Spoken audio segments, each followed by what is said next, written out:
حضرت عبداللہ بن عمر رضی اللہ عنہ نے فرمایا کہ آخر عمر میں ایک دفعہ رسول اللہ صلی اللہ علیہ وسلم نے ہمیں عشاء کی نماز پڑھائی۔ جب آپ نے سلام پھیرا تو کھڑے ہو گئے اور فرمایا کہ تمہاری آج کی رات وہ ہے کہ اس رات سے 100 برس کے آخر تک کوئی شخص جو زمین پر ہے وہ باقی نہیں رہے گا۔ صحیح بخاری حدیث نمبر 116۔ حضرت عبداللہ بن عباس رضی اللہ تعالی عنہ فرماتے ہیں کہ ایک رات میں اپنی خالہ میمونہ بنت حارث زوجہ نبی کریم صلی اللہ علیہ وسلم کے پاس گزاری، اور نبی کریم صلی اللہ علیہ وسلم اس دن ان کی رات میں انہی کے گھر تھے۔ آپ صلی اللہ علیہ وسلم نے عشاء کی نماز مسجد میں پڑھی، پھر گھر تشریف لائے اور 4 رکعت نماز نفل پڑھ کر آپ سو گئے۔ پھر اٹھے اور فرمایا کہ ابھی تک یہ لڑکا سو رہا ہے یا اسی جیسا لفظ فرمایا۔ پھر آپ نماز پڑھنے کھڑے ہو گئے اور میں بھی وضو کر کے آپ کی بائیں جانب کھڑا ہو گیا، تو آپ صلی اللہ علیہ وسلم نے مجھے دائیں جانب کھڑا کر لیا۔ تب آپ نے 5 رکعت پڑھیں، پھر 2 پڑھیں، پھر آپ سو گئے یہاں تک کہ میں نے آپ کے خراٹے کی آواز سنی۔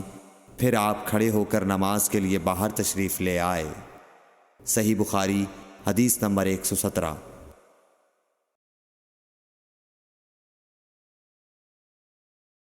حضرت ابو ہریرہ رضی اللہ تعالیٰ عنہ کہتے ہیں کہ لوگ کہتے ہیں کہ ابو ہریرہ بہت حدیثیں بیان کرتے ہیں، اور میں کہتا ہوں کہ قرآن میں 2 آیتیں نہ ہوتیں تو میں کوئی حدیث بیان نہ کرتا۔ پھر یہ آیت پڑھی جس کا ترجمہ یہ ہے، جو لوگ اللہ کی نازل کی ہوئی دلیلوں اور آیتوں کو چھپاتے ہیں، آخر آیت رحیم تک۔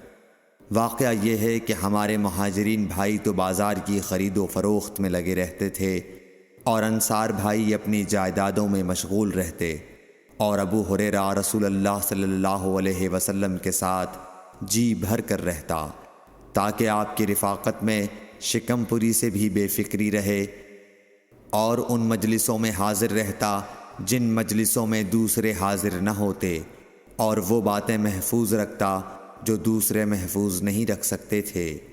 صحیح بخاری حدیث نمبر 118۔ ابو ہریرہ رضی اللہ عنہ کہتے ہیں کہ میں نے عرض کیا، یا رسول اللہ، میں آپ سے بہت سی باتیں سنتا ہوں مگر بھول جاتا ہوں۔ آپ صلی اللہ علیہ وسلم نے فرمایا، اپنی چادر پھیلاؤ۔ میں نے اپنی چادر پھیلائی۔ آپ صلی اللہ علیہ وسلم نے اپنے دونوں ہاتھوں کی چلو بنائی اور میری چادر میں ڈال دی۔ فرمایا کہ چادر کو بدن پر لپیٹ لو۔ میں نے چادر کو اپنے بدن پر لپیٹ لیا، پھر اس کے بعد میں کوئی چیز نہیں بھولا۔ صحیح بخاری حدیث نمبر 119۔ حضرت ابو ہریرہ رضی اللہ عنہ فرماتے ہیں کہ میں نے رسول اللہ صلی اللہ علیہ وسلم سے علم کے 2 برتن یاد کر لیے ہیں، ایک کو میں نے پھیلا دیا ہے، اور دوسرا برتن اگر میں پھیلاؤں تو میرا یہ نرخرا کاٹ دیا جائے۔ صحیح بخاری حدیث نمبر 120۔